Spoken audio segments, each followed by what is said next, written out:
पण त्यासाठी म्हणून अनेक त्याग करावा लागतो.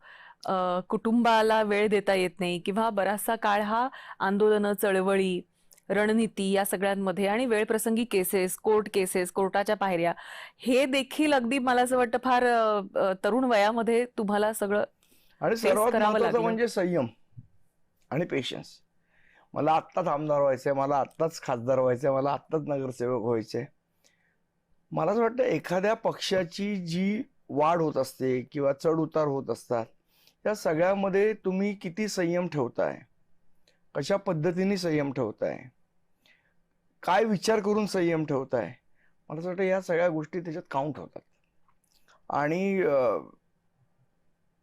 राजकारणामध्ये प्रत्येकाला प्रत्येक गोष्ट मिळतेच असं नाही.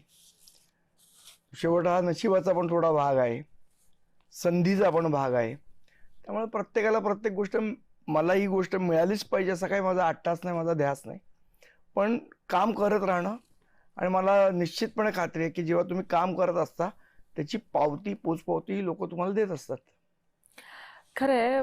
आज मी काही आमदार नाही, नगरसेवक नाही, पण त्यांच्यापेक्षा कमी रुबाब पण नाही.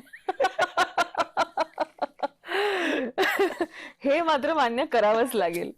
आणि स्क्रीनवर जेव्हा तुम्ही डिबेट्समध्ये भाग घेता किंवा कुठल्याही मुद्द्यावर तुमची प्रतिक्रिया असते, तर मला असं वाटतं की जो ओघ